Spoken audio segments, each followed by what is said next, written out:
दोस्तों, एक बार की बात है, महात्मा बुद्ध के पास एक व्यक्ति आया और बोला, महात्मा जी, न जाने मेरे कर्म में क्या लिखा है कि मेरे पास किसी भी प्रकार के मित्र नहीं है। तो फिर उससे पूछा कि क्या आपने अपने जीवन में किसी भी इंसान, पशु पक्षियों के प्रति दया दिखाई है या उन पर उपकार किया है? तो उस व्यक्ति ने कहा, नहीं। तो इस पर महात्मा बुद्ध जी कहते हैं कि सुनो, आप मनुष्य की बात करते हो। मनुष्य तो जिस इंसान, पशु पक्षियों के प्रति दया का भाव प्रकट करेगा वह उसी का कायल हो जाता है। तो दोस्तों, इस दुख भरी कहानी को शुरू करने से पहले मैं आप सभी को बुद्धा स्पार्क मोटिवेशन चैनल में स्वागत एवं अभिनंदन करता हूँ। बहुत समय पहले की बात है, एक जंगल में एक लकड़हारा रहता था। वह बिल्कुल अकेला था। वह रोज जंगल में जाकर लकड़ियाँ काटा करता था और उसी लकड़ी को बेचकर अपना जीवन यापन किया करता था। एक दिन की बात है, जब वह जंगल में लकड़ी काटने गया था तो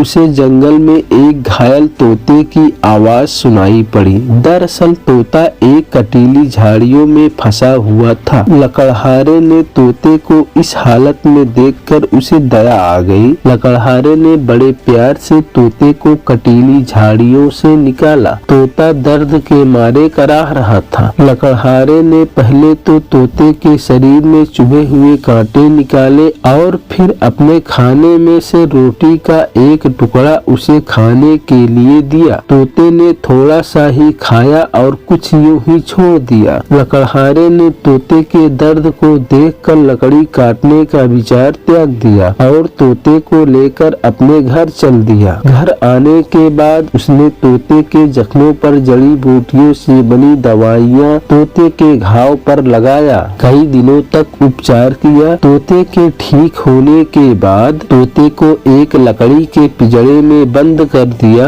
अब लकड़हारा और तोता एक दूसरे को बेहद प्यार करने लगे। लकड़हारा प्रत्येक दिन तोते को खाना देकर ही लकड़ी काटने के लिए जंगल जाता था। लकड़हारे के प्यार और स्नेह से तोता बहुत खुश रहता था। फिर भी उसके मन में एक तरह की व्याकुलता बनी रहती थी। सुबह शाम जब आकाश में पक्षी चहचहाने लगते थे और उधर से गुजरते थे, तब पिंजरे में बंद तोता भी उड़ान भरने के लिए अपने पंख को फड़फड़ाने लगता था। एक दिन लकड़हारा तोते को खाना देकर पिंजरे का दरवाजा खुला छोड़कर जंगल की ओर चल दिया। पिंजरे का दरवाजा खुला पाकर तोते ने सोचा, आज मौका मिला है, उड़कर भाग जाऊं। वह सकुचाते हुए पिंजरे से बाहर निकला और फिर छत पर जा बैठा। बाहर निकलने के बाद तोता सोचने लगा कि लकड़हारे ने मुझे एक नया जीवन दान दिया है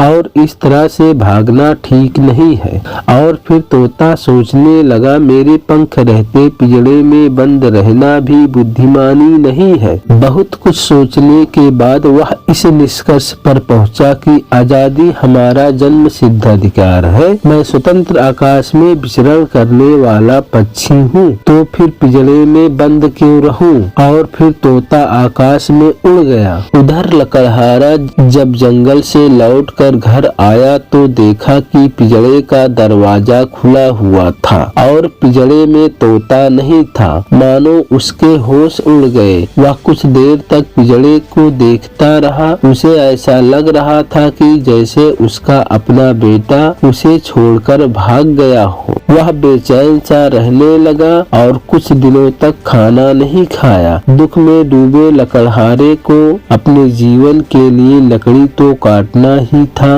और वह पुनः लकड़ी काटने के लिए जंगल की ओर चल दिया। चलते चलते वह उस स्थान पर पहुंचा जहां से वह घायल तोते को उठाकर लाया था। उसकी याददाश्त ताजा हो गई और वह वही एक पेड़ के नीचे बैठकर तोते के वियोग में बिलख बिलख कर रोने लगा। संयोग बस तोता उसी समय ऊपर से गुजर रहा था। नीचे देखा तो तो उसे वह कटीली झाड़ी दिखाई दी जिसमें वह फंसा हुआ था, और तभी तोते को लकड़हारा भी दिखाई दिया जिसने उसकी जान बचाई थी। तभी तोते ने सोचा, एक दिन मैं यही दर्द से बेचैन कराह रहा था और आज मेरा जीवन दाता लकड़हारा कराह रहा है और आज मैं लकड़हारे से जरूर मिलूंगा। इतना सोचकर वह नीचे उतरा और लकड़हारे के कंधे पर जा बैठा। लकड़हारा उसी तोते को अपने कंधे पर बैठा पाकर खुशी से उछल पड़ा और उसे बार बार चूमने और सहलाने लगा। इस प्रकार से लकड़हारे का दुख सुख में बदल गया।